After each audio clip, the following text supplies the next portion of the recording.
నిన్న మధ్యాహ్నం 3:30 గంటల ప్రాంతంలో పాకిస్తాన్కి సంబంధించినటువంటి DGMO అంటే director general of military operations మన DGMOకి ఫోన్ చేసి జరిగింది ఏదో జరిగిపోయింది, ఈ ఎస్కలేషన్ వద్దు, మేము ఆగుతాము, మీరు ఆగండి అని మన మిలిటరీ ఆపరేషన్స్ని సస్పెండ్ చేయాల్సిందిగా రిక్వెస్ట్ చేసినట్టు తెలుస్తుంది. దాని మీద రెండు దేశాల మిలిటరీ లెవెల్ ఆఫీసర్సు కొంత చర్చించుకొని సాయంత్రానికి మన ప్రభుత్వానికి కూడా వాళ్ళ రికమెండేషన్స్ తెలియజేసి ప్రభుత్వం కూడా ఒక నిర్ణయం తీసుకునేదాకా ఈ నెగోషియేషన్స్ జరిగినట్టుగా తెలుస్తుంది. మనకి సాయంత్రం 5 గంటల ప్రాంతంలో సీజ్ ఫైర్ అనౌన్స్ చేశారు.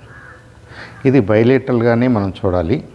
పాకిస్తాన్ మిలిటరీకి మన మిలిటరీకి జరిగినటువంటి ఒక సీజ్ ఫైర్ ఒప్పందంగా చూడాలి. అయితే ఈ విషయాన్ని మన ప్రభుత్వం కానీ పాకిస్తాన్ ప్రభుత్వం కానీ ప్రపంచానికి తెలియజేసే ముందే అమెరికన్ ప్రెసిడెంట్ ట్వీట్ చేయటం వల్ల ప్రపంచం అంతటికీ ఈ వార్త తెలిసింది. ఆ తర్వాత మన ఎక్స్టర్నల్ అఫైర్స్ మినిస్ట్రీ కూడా అదే వార్తను కన్ఫర్మ్ చేసినాయి. అయితే అందరికీ ఉన్న డౌట్ ఏంటంటే భారతదేశం గతంలో ఎప్పుడూ కూడా థర్డ్ పార్టీని ఇన్వాల్వ్ చేయలేదు. థర్డ్ పార్టీ నెగోషియేషన్ని మనం ఎంకరేజ్ చేయం.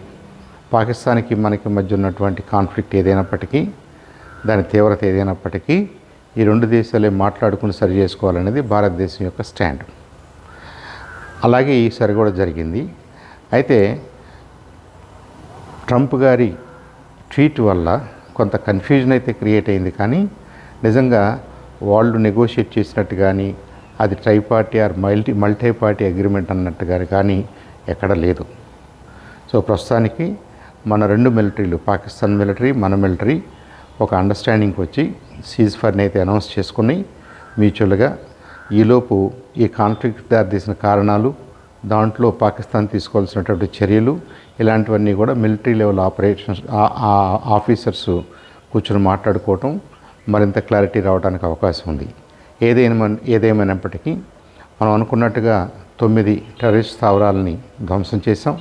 ఆ తర్వాత పాకిస్తాన్ చేపట్టినటువంటి మిలిటరీ ఆపరేషన్ని ధీటుగా ఎదుర్కొన్నాం. వాళ్ళ ఎక్విప్మెంట్ని, వాళ్ళ మిసైల్స్ని, వాళ్ళ డ్రోన్స్ని మనం గాల్లోనే చిన్నాభిన్నం చేసాం. దానికి కారణమైనటువంటి వాళ్ళ బేసెస్ని 11 బేసెస్ని కూడా మనం తీవ్రంగా నష్టపరిచాం. కాబట్టి భారతదేశం యాజ్ ఆఫ్ నౌ అప్పర్ హ్యాండ్లోనే ఉంది. ఇంకా అవసరమైతే మేము రెడీ ఫర్ ఆపరేషన్స్ అనే మోడ్లోనే ఉంటామని కూడా భారతదేశం చెప్పడం జరిగింది.